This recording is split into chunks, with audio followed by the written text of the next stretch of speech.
Welcome to my channel. Hello అందరికీ, చూస్తున్నారు కదా ఈ శారీలో అయితే బ్లౌజ్ పీస్ని కట్ చేస్తున్నాను. ఇప్పుడు ఈ వీడియో చూసే వాళ్ళందరూ ప్లీజ్ నా ఛానల్ని సబ్స్క్రైబ్ చేసుకొని లైక్, షేర్, కమెంట్ ఇవ్వండి. చూడండి, ఈ శారీస్ అయితే సేమ్ ఉన్నాయి, కలర్ చేంజ్ అంతే. సో ఈ శారీలకు కస్టమర్స్ అయితే నాకు ఇలా లైనింగ్ పీస్ అనేది ఇచ్చేశారు. సో ఈ లైనింగ్ పీస్ కొద్దిగా కలకున్నా కానీ దాని కింద ఏర్పడదని ఇచ్చారనమాట. చూడండి, 2 లైనింగ్ పీస్ని ఇలా నిటారుగా పొడుగా మడత పెట్టేసుకొని కింద పెట్టేసుకున్నాను. ఇదైతే వాళ్ళ లైనింగ్ బ్లౌజు. స్కేల్స్, అలాగే టేపు, ఒక మార్కర్, కత్తెర ఇవన్నీ తీసి రెడీగా ఉంచుకున్నాను. ముందుగా కొలత బ్లౌజ్ నడుము చుట్టూ ఇలా 4 ఫోల్డ్గా చేసి పట్టుకోవాలి. ఇలా పట్టేసుకొని కరెక్ట్ కిందికి 1 ఇంచ్ గ్యాప్తో ఇలా మార్క్ వేసుకోవాలి. కరెక్ట్గా ఎక్స్ట్రా 1 ఇంచ్, 2 ఇంచెస్ ఏమో సైడ్ జాయింట్లకు, 1 ఇంచ్ ఏమో బ్యాక్ టక్స్ పెట్టుకుంటాం కదా దానికోసం. సో హైట్ ఎప్పుడైనా మనము బ్లౌజ్ హైట్ని ఇలా షోల్డర్ నుంచి కిందికి నిటారుగా ఎక్కడ ఉందో అక్కడ పట్టేసుకొని ఇలా కొలుచుకోవాలి. బ్యాక్ సైడ్ కొలుచుకోవాలి. ఎప్పుడైనా బ్లౌజ్ హైట్ని, బ్లౌజ్ పొడవుని బ్యాక్ సైడే కొలుచుకోవాలి. చూస్తున్నారు కదా, ఇలా బ్యాక్ సైడ్ కొలిచేసుకొని కిందికి వీడియోలో చూస్తున్న విధంగా కిందికి 1 ఇంచ్ గ్యాప్తో ఇలా మార్క్ అయితే వేశాను. ఇలా హైట్ చూసుకొని మార్క్ వేసుకున్న తర్వాత వీడియోలో చూస్తున్న విధంగా గల్ల హైట్ అనేది చూసుకోవాలి. గల్ల హైట్ చూసుకున్న తర్వాత కరెక్ట్ మార్క్ వేసి దానికి ఎక్స్ట్రా ఒక మార్క్ వేసేయాలి. అలాగే షోల్డర్ నుంచి స్టార్టింగ్ గల్ల ఎక్కడ అవుతుంది, అక్కడ ఎండ్ అవుతుంది, అవన్నీ మార్క్ వేసుకొని ఎక్స్ట్రా కూడా మార్కింగ్ అనేది వేసుకోండి. సో చూస్తున్నారు కదా, చంక డౌన్ కింది నుంచి కొలిచేసుకొని మార్కింగ్ అయితే వేస్తున్నాను. సో ఇలా వీటన్నిటిని కలుపుకుంటూ చాక్పీస్తో ఇలా లైన్ అయితే వేస్తున్నాను. చూడండి, కిందికి గల్ల కొంచెం రౌండ్ రావడానికి ఇలా స్ట్రేట్ తీయట్లేదు, ఇలా తీయాలన్నమాట. సో కస్టమర్ది రౌండ్ షేప్ రావడానికి షోల్డర్ అనేది భుజం జారకుండా కొంచెం ముందుకి ఇచ్చేసానమాట. వాళ్ళకున్న బ్లౌజ్ కూడా ఇలాగే ఉంది కాబట్టి ఇలా కర్వ్ స్కేల్ తోటి రౌండ్ అనేది తీసేసాను. సో హ్యాండ్ చంక డౌన్ కూడా ఇలా వీడియోలో చూస్తున్న విధంగా చంక డౌన్ కూడా తీసేసాను. సో ఇలా స్ట్రైట్గా మార్క్ వేసుకున్న తర్వాత 1.5 ఇంచ్ గ్యాప్తో చంక రౌండ్ని కూడా ఇలా కర్వ్ స్కేల్ తోటి డ్రా చేస్తున్నాను. చూడండి, ఈ కర్వ్ స్కేల్ చాలా ఉపయోగపడతాయి. కొత్తగా నేర్చుకునే వాళ్ళకు కర్వ్ తింపడం రాదు కాబట్టి స్కేల్స్ అయితే బాగా ఉపయోగపడతాయి. నేను స్టార్టింగ్ నుంచి మామూలుగానే ఇలా కర్వ్ తింపాను. ఈ స్కేల్స్ కొత్తగా నేర్చుకొని స్కేల్స్ తీసుకున్నాను అనమాట. సో మనకు వర్క్ అనేది ఫాస్ట్గా అయిపోతుంది కర్వ్ స్కేల్ ఉంటే. సో చూడండి, ఈ 2 బ్లౌజ్ ఒకేసారి కట్ చేస్తున్నాను. కదలకుండా ఇలా పిన్ అయితే పెడుతున్నాను. బ్యాక్గ్రౌండ్ ఇలా కట్ చేసి షోల్డరు 1/2 ఇంచు కిందికి డౌన్గా కట్ చేస్తున్నాను. చూడండి, ఇలా కట్ చేసిన తర్వాత ఇదే బ్యాక్ పార్ట్ నుంచి ఫ్రంట్ పార్ట్ అనేది కట్ చేసుకోవాలి. ఈ బ్యాక్ పార్ట్ని కిందికి 2 ఇంచెస్ మల్చేసుకొని చూడండి, ఇలా షోల్డర్ స్టార్టింగ్ ప్లేస్లో ఒక 1/2 ఇంచు కొంచెం ఎక్కువ కట్ చేస్తే మనకు భుజాలు అనేటివి జారాయి అన్నమాట. ఇదే బ్యాక్ పార్ట్ని ఇలా రివర్స్గా ఫోల్డ్ చేసి కిందికి 2 ఇంచెస్ మల్చేసి ఇలా పెట్టుకోవాలన్నమాట. ముందుగా అయితే ఫ్రంట్ గల్ల ఎక్కడి వరకు ఉందనేది మనము ఈ బ్యాక్ పార్ట్ పైనే డ్రా చేసుకోవాలి. గల్లా ఎక్కడ స్టార్ట్ అవుతుంది ఇలా వీడియోలో చూస్తున్న విధంగా డ్రా చేసుకొని బ్యాక్ పార్ట్ మీద డ్రా చేసుకొని క్లాత్ని అడ్జస్ట్ చేస్తూ మనము కరెక్ట్గా as it is back part ఎలా ఉందో అలా డ్రా చేసేసుకోవడమే. ఫ్రంట్ పీస్ వచ్చేస్తుంది. సో ఇక్కడ ఎక్స్ట్రా ఇది పెట్టాలన్నమాట. ఎక్స్ట్రా ఎందుకంటే మనము మధ్యలో టక్స్ ఇస్తాం కదా, సో క్లాత్ తక్కువ అవుతుంది. సో అలా ఎక్స్ట్రా తీసుకోవాలి ఫ్రంట్ పార్ట్కి. సో దీన్ని పక్కన పెట్టేసి చంక డౌన్ 1/2 ఇంచ్ లోతులకు తీస్తున్నాను. మీకు మళ్ళీసారి చూపిస్తాను. బ్యాక్ సైడ్ డ్రా చేసి, సో ఇదైతే ఇలా డ్రా చేసి హుక్ స్పాట్ చూసుకోవాలి. కొలత బ్లౌజ్ని ఈ క్లాత్ అనేది కదలకుండా పిన్ అయితే పెడుతున్నాను చూడండి.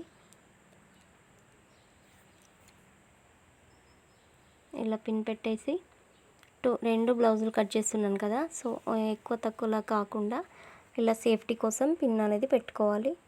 చూడండి హుక్ స్పాట్ ఇలా కొలుచుకుంటూ మధ్యలో టక్స్ కోసం వదిలేసి ఎండింగ్ పాయింట్కి ఎక్స్ట్రా 1/2 ఇంచ్ కుట్ల కోసం వదిలేసుకొని మిడిల్ టక్స్ ఎక్కడ స్టార్ట్ అవుతుందో డ్రా చేసుకొని ఈ మిడిల్ టక్స్ హైట్ ఎంత ఉందో చూసుకోవాలన్నమాట. లాగకుండా, క్రాస్ కటింగ్ కదా, లాగితే ఎంత లాగితే అంత ఎక్కువ వచ్చేస్తుంది. సో లాగకుండా చూసుకోవాలి. దీనికి 4th టక్స్ కూడా ఉంది చూడండి. సో మనం క్లాత్ అనేది అడ్జస్ట్ చేసుకుంటూ ఎక్స్ట్రా తీసుకోవాలి. 4th టక్స్ ఉంది కాబట్టి క్లాత్ ఎక్స్ట్రా తీసుకోవాలి కిందికి కంపల్సరీ. ఇలా డ్రా చేసేసుకోవాలి. సో కంప్లీట్ అయిపోయిందండి. ఫ్రంట్ పార్ట్ అయితే చాలా ఈజీగా ఫ్రంట్ పార్ట్ అయితే నేను మీకు చూపించాను అనుకుంటున్నాను. సో మీరు కామెంట్ చేయండి, కొత్తగా బ్లౌజ్ కటింగ్ నేర్చుకునే వాళ్ళు ఏదైనా డౌట్ ఉంటే కామెంట్ చేయండి. చూడండి ఇలా కట్ చేసేసుకొని దీని తర్వాత షేప్ బెల్ట్లు కట్ చేద్దాము. సో ఒకేసారి 2 బ్లౌజ్ పీస్ని కట్ చేశాను కదా, అలాగే శారీ బ్లౌజ్ పీస్ కూడా కట్ చేశాను. అది కూడా లాస్ట్లో చివరిలో చూపిస్తాను నేను మీకు. సో ఈ లైనింగ్ పీస్ కొంచెం ఎక్కువ తక్కువ ఉంది కాబట్టి హ్యాండ్స్ అనేటివి విడివిడిగా కటింగ్ చేస్తున్నాను.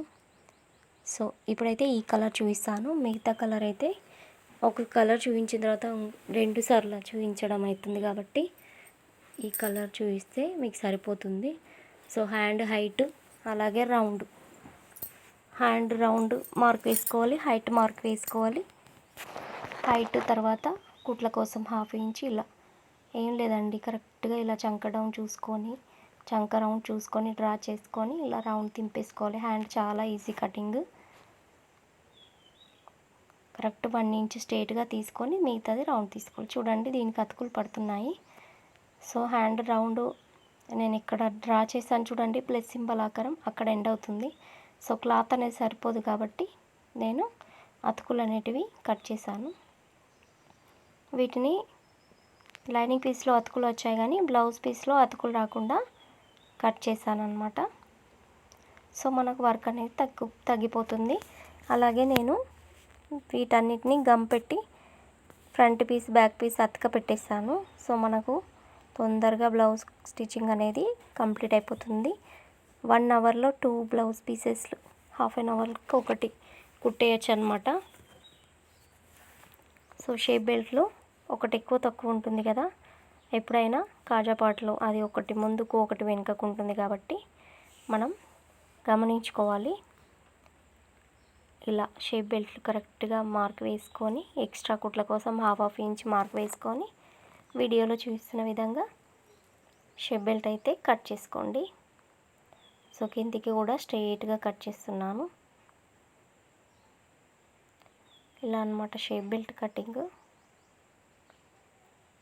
అయిపోయిందండి. బ్లౌజ్ కటింగ్ అయితే చాలా ఈజీగా బ్లౌజ్ని అయితే కట్ చేశాను.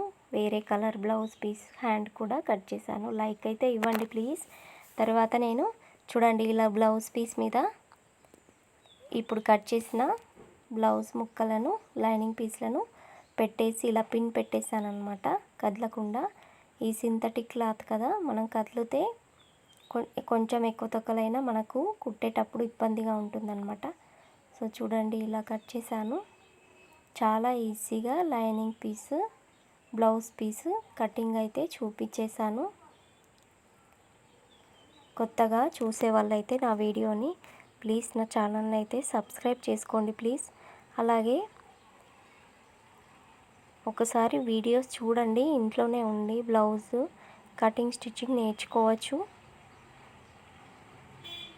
మనకు ఇంట్రెస్ట్ ఉంటే ఏ వర్క్ అయినా మనం త్వరగా చేసేస్తాము. సో బార్డర్స్ ఈ బ్లౌజ్ పీస్లో బార్డర్లు అనేటివి 2 సేమ్ ఉన్నాయి కాబట్టి హ్యాండ్స్ ఒకే సైడ్ బార్డర్ మలిచేసి కట్ చేసే హ్యాండ్స్ సరిపోవు కాబట్టి అతుకులు వస్తాయి కాబట్టి నేను 2 సైడ్స్ బార్డర్ని ఇలా పెట్టేసి అతుకులు రాకుండా బ్లౌజ్ పీస్ని కట్ చేశాను. చూస్తున్నారు కదా, మనకు లైనింగ్ పీస్లో అతుకులు వచ్చాయి కానీ బ్లౌజ్ పీస్లో మాత్రం అతుకులు అనేటివి రాలేదు.